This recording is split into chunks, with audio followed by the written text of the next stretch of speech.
first is in the real estate sector, and we're honored to have a conversation with two of our own. First is Dr. Kalbers, who is Associate Dean of Faculty and Academic Programs, as well as the Art Chad Dreyer Chair in Accounting Ethics. And he's both a great leader for us and has been both an accounting and professional and a professor of accounting in multiple universities. He can explain a little bit more about that perhaps as he introduces himself. But he will be in dialogue with Dominique Hargreaves, and she is the Director of Sustainability and Corporate Social Responsibility at American Realty Advisors. She leads their firm-wide environmental, social, and governance plus resiliency initiatives. Prior to joining ARA, she worked for the Los Angeles Mayor's Office of Budget and Innovation, where she was Deputy Chief Sustainability Officer for the City of Los Angeles. Prior to that, she was Executive Director of the U.S. Green Building Council in Los Angeles, which is the premier sustainability nonprofit organization in Southern California. She has been honored with the Women in Sustainability Leadership Award from the Green Building and Design magazine and the Heart of the Chapter Award from the US GBCLA. She has over 10 years experience in sustainability leadership, and we're very proud that she is a business alum from Loyola Marymount, so go Lions. So if we could welcome, please, Dominique and Larry.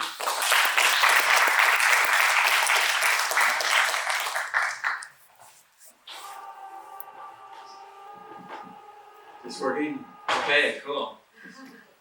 Hey Dominique, Hi. how you doing today?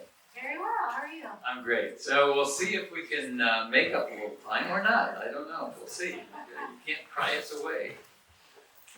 So a couple of interesting things. So first of all, you are now in the real estate space.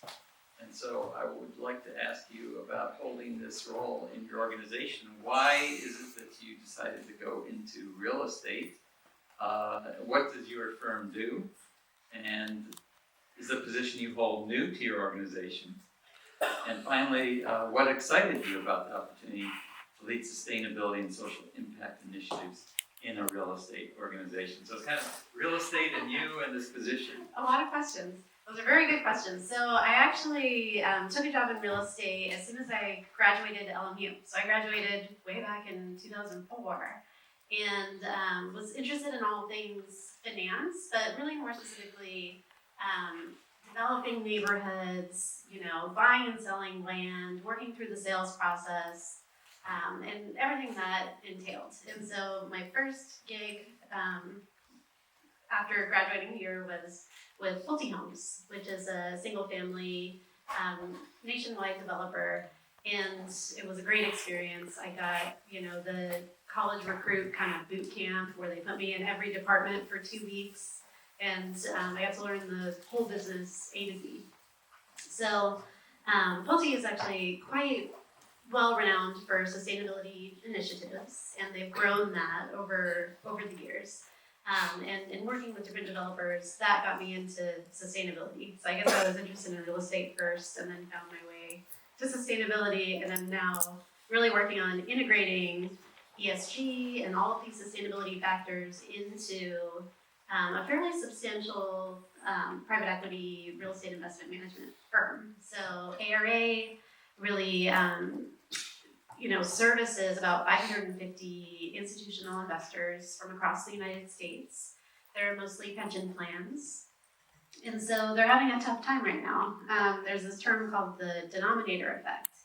And it happens every once in a while when pension funds are working toward a specific allocation of capital between real estate and other investment vehicles. And we're in one of those moments in time again in the economy when rates are rising, markets are a little iffy. Unfortunately, it's reminding me a little bit, I don't want to say like 2008, but it feels tentative again right now. It feels a little bit in that moment. And so I think it's a good opportunity for sustainability to show up and say, sustainability is good for business, it's good for real estate, it's about decreasing costs, increasing NOI, and so I think we're in a moment to make that point again, which we were doing in the beginning of the integration of sustainability, over the last 10 years. So this position that I am in was created a year and a half ago when I started. So I'm the first person to hold this charge of really, bringing sustainability to the entire investment process. And what does that look like from acquisitions to dispositions and everything in between? So I feel like I really collaborate with all aspects, which is fun. So I work with the acquisitions team, I work with due diligence, I work with asset management, work with the C-suite, with HR. I mean, there's an opportunity to integrate this type of thinking about environmental, social, and governance factors really into every aspect of the business, and it is nascent. That's why we've heard alphabet soup a million times, because there's no, true, tried and true, best practice guide for this. So it's fun to be on the forefront and delving into this at this moment. Great, thank you. So Jeff mentioned me, so I just wanted to say a couple more words about me. I apologize. No, that's okay.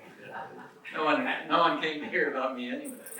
But what I did want to say is, obviously, I still hold my CPA license. I'm an accountant, but I've been interested in sustainability reporting for quite some time. And when I developed an accounting ethics course here, for a number of years, I started looking at GRI for the students and talking about that. And at that point, that was kind of the only thing that was out there that was standard. And to Doug's point, a lot of companies were using that for COSO, were relating to GRI.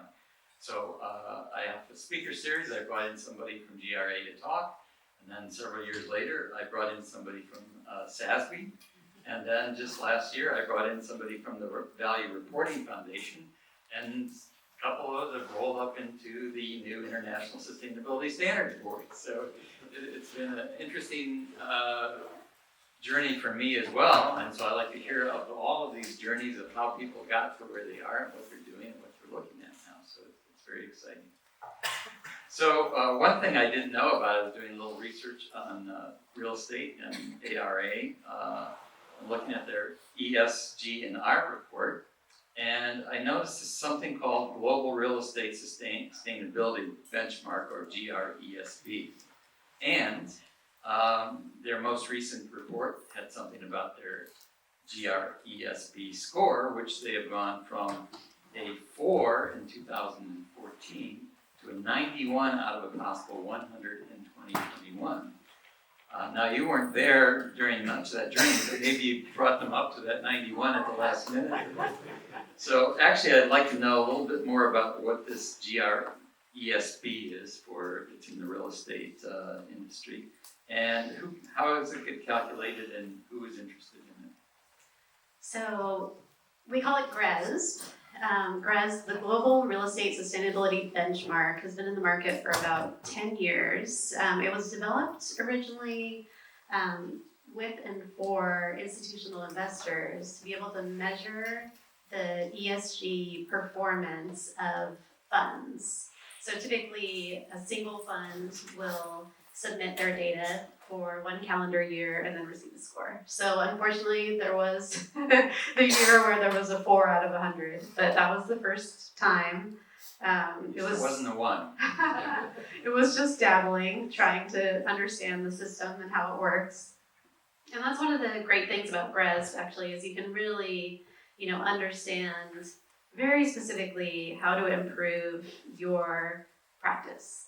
Because they tell you, these are the scoring criteria, this management module is worth 30 points of the 100, the performance module is worth 70 points, and so if you want to go, from a 4 to a 91, you can figure out, the 70 things that you need to change in order to do that and rack up the points, which is, a great thing about any of these rating systems is that they're transparent, and you can figure out how to get better by just looking at the scoring criteria. So what that meant for ARA was, enacting and implementing a whole suite, 22 different ESG policies that have to do with everything from how the building is constructed, what the materials are, how it's maintained through indoor environmental quality metrics, and a whole slew of things. So on the management side, you're really talking about, good governance practices, who is involved in your ESG committee, who is responsible for ESG initiatives within the firm, is compensation tied to these initiatives? Like, all of these questions are answered in the management 30-point module. Now, the performance module is where this whole thing is going with GRES. So, we are actually maxed out. We have the top score, we have the perfect 30 of 30 in the management module. But the reason I say, the performance is where everything is headed is because with the 70-point split, it's obviously worth a lot more. And it's made up of questions that specifically ask for every property in your fund. You need to show the energy performance, water performance, waste diversion metrics, GHGs. And that can be a lot. In the fund that we submit, that one has about 65 buildings. And that is continuing to grow. When we submit again, we're going to probably be submitting about 80 buildings next time. So it's very granular performance metrics. And because GRES is known as the global benchmark that provides the score that people, meaning investors, are interested in, what it does is it really allows you to compare across your peer set.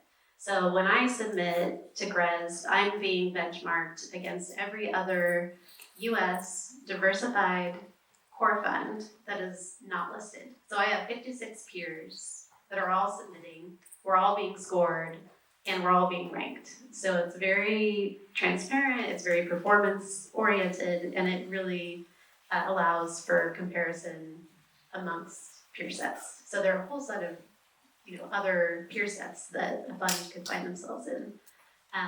But it's become very popular. It's growing. It's grown by 30% actually year over year in respondents. So they're up to, I think, 1,180 funds submitting on an annual basis. Great. A question I was going to ask, I think you've answered it in a roundabout way, which was that ARA is not a publicly held company. Mm-hmm. So I was going to ask, why is the company so interested and committed to sustainability and disclosing all this?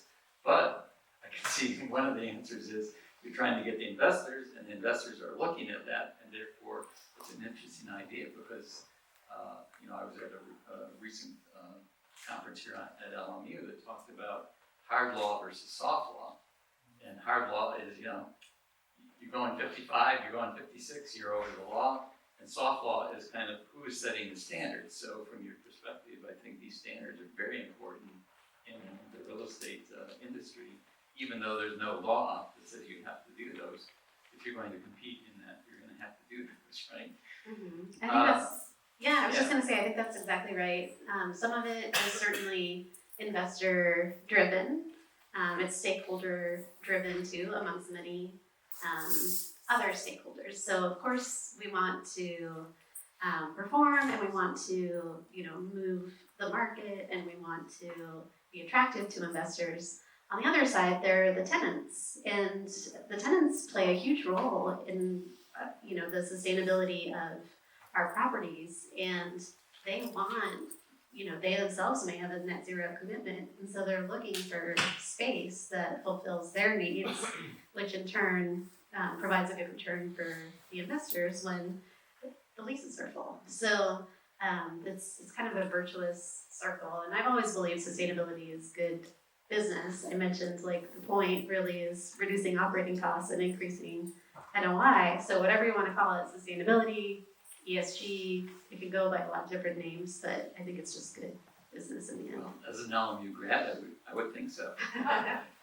So so that's very fascinating because obviously we talked about, or some of the other speakers talked about the financial aspect and investors and so on in that focus. And you brought in the consumer, which in this case is those who live in these dwellings. And they have an interest, obviously, in clean air, all these things, and they may just have an advocacy. So I'm sure the age of the different properties that you have are very different. So how do you deal with properties that are not up to, the green standards or the LEED standards, things like that? And also, just from a meeting we had here with our real estate group last week, there was a discussion, primarily commercial real estate, and one company owns lots and lots of office space, which of course nobody wants to go back to the office now. So they are actually converting some of those to apartment space. And I would think that there may be some issues as you convert things or upgrade things that are environmental issues that you have. So if you could talk a little about maybe those things. Yeah, certainly. So I think every fund has its own strategy. So the core fund for ARA is the one that we submit to RES, and I would say across most of the funds, we're interested in recently built properties because of their inherent sustainability factors, because they have been built under more recent, more stringent code. However, the funds that are doing quite well, particularly this year, are what we would call value add, meaning, they're more opportunistic. You might be acquiring a property, and it'll be priced a certain way because it needs something. It needs renovation, it needs repositioning, it could use any number of upgrades. And so that in itself is its own kind of value add of going green through a renovation lens. So we pursue both strategies, and sometimes you can do something as simple as sink aerators, going from 1.8 gallon per minute to a half a gallon per minute and save a swimming pool's worth of water over 6 months. So there's a whole variety of projects that you can choose to do, all of which can really add up for savings and for sustainability measures. Great. So a lot of things that we've talked about are the E of the ES and G today, although we also have ES and G, right? So let me ask you, what are some of the things that you find exciting that you and your organization are doing in maybe the social area? Yeah, probably my favorite is about to come up again. It's a special program that we run. It's called Tomorrow's Real Estate Leaders. And it is for diverse college students that are interested in pursuing careers in commercial real estate and are looking for, like a 2.5 day, just experience to understand, talking to young analysts that work at ARA. They work together to do kind of like a pitch competition. They look at different properties and they're trained in the basics of how to evaluate the pros and the cons of each. So they do this case competition, but it's really just a way to get more eyes and more, brains interested. And so we get students from, all over the country that come for 2.5 days with us and do this, 2.5 day intensive. So I really think that's a unique, fun way that, ARA just in-house is developing young talent. And this will be our 3rd session coming up in November. And I'm really glad one of my mentees at ARA was actually hired full-time after doing the 2.5 day intensive about a year ago. So she graduated, she's come on now, she's a few months in. And so it's neat to see young people progress through that. I'm going to go back to the environment again. Yeah. So let me ask about the kind of properties you have and where you have them in terms of geography, and then what kind of either local laws, policies, and other things affect doing the environmental things. Yeah. So we have about 150 properties total in the U.S. Of those, 44 are currently in jurisdictions that require benchmarking, either of energy use or energy and water use. Some of them are now getting to the point where the local legislation also requires retrofits, audits and retro commissioning, et cetera. And so, it can be a challenge because the jurisdictions do not have the same law. They all have their own requirements, their own aims that they're working toward, most of which are net zero by a certain date. So we keep track of that compliance with regulation is certainly part of my job. And it looks different depending on where you are and what the building type is. So we do have multifamily, industrial, office, retail, and we also now have single family rental, which is mostly in kind of the Sun Belt area, which has been interesting to dabble in. I'm like, it's my aim in 2023 to figure out how to make SFR sustainable. It's not inherent to that product type. And as many organizations, you do have different goals for energy, water, waste, greenhouse gas emissions, et cetera.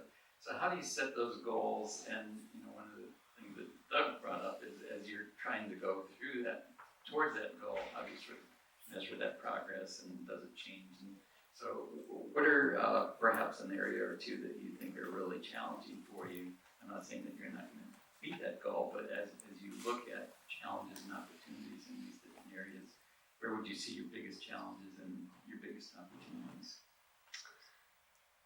So many things. The biggest challenge is trying to hit our waste diversion target, because that is so much driven by the tenants.